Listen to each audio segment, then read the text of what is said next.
ओम नमः शिवाय। महाशिवरात्रि व्रत कथा। एक गांव में एक शिकारी रहता था। वह शिकार करके अपने परिवार का पालन करता था। एक बार उस पर साहूकार का ऋण हो गया।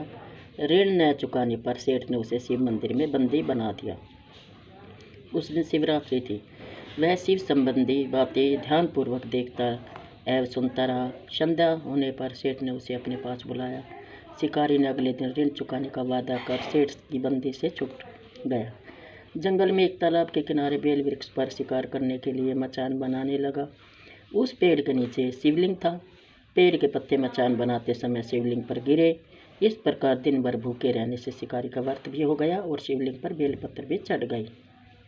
एक पैर व्यतीत होने पर एक गर्भिणी हिरनी तालाब पर पानी पीने निकली। शिकारी ने उसे देखकर धनुष बाण उठा लिया। वह हिरनी कातर स्वर में बोली, मैं गर्भवती हूँ, मेरा प्रसव काल समीप ही है। मैं बच्चे को जन्म देकर शीघ्र ही तुम्हारे सामने उपस्थित हो जाऊंगी। शिकारी ने उसे छोड़ दिया। कुछ देर बाद एक दूसरी हिरनी उधर से निकली। शिकारी ने फिर धनुष बाण चढ़ाया। हिरनी ने निवेदन किया, हे व्याघ्र महोदय, मैं थोड़ी देर पहले ऋतु से निवृत्त हुई हूँ। कामातुर वही हिरनी हूँ। अपने पति से मिलने करने पर शीघ्र तुम्हारे समक्ष प्रस्तुत हो जाऊंगी। शिकारी ने उसे भी छोड़ दिया।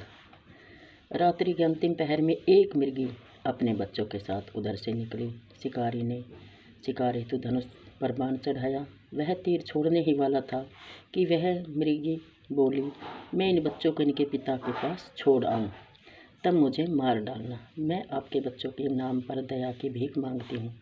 शिकारी को इस पर भी दया आ गई और उसे छोड़ दिया।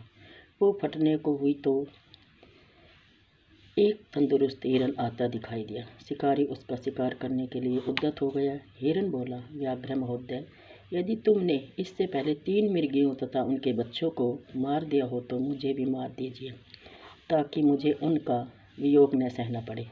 मैं उन तीनों का पति हूँ। यदि तुमने उन्हें जीवन दान दिया है तो मुझ पर भी कुछ समय के लिए कृपा करें। मैं उनसे मिलकर तुम्हारे सामने आत्मसमर्पण कर दूंगा। मीरक की बात सुनकर रात की सारी घटनाएं उसके दिमाग में घूम गई।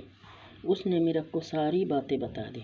उपवास, रात्रि जागरण तथा शिवलिंग पर बेलपत्र चढ़ने से उसमें भगवत भक्ति का जागरण हो गया। उसने मीरक को भी छोड़ दिया। भगवान शिव शंकर की अनुकंपा से उसका हृदय मांगलिक भाव से भर गया। अपने अतीत के कर्मों को याद करके वह पश्चाताप की अग्नि में जलने लगा। थोड़ी देर बाद हिरण सपरिवार शिकारी के सामने उपस्थित हो गया। जंगली पशुओं की सत्यप्रियता, सात्विकता एवं सामूहिक प्रेम भावना को देखकर उसे बड़ी ग्लानि हुई।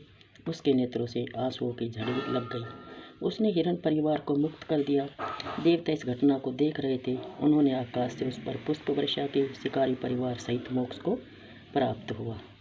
शंकर भगवान की जय।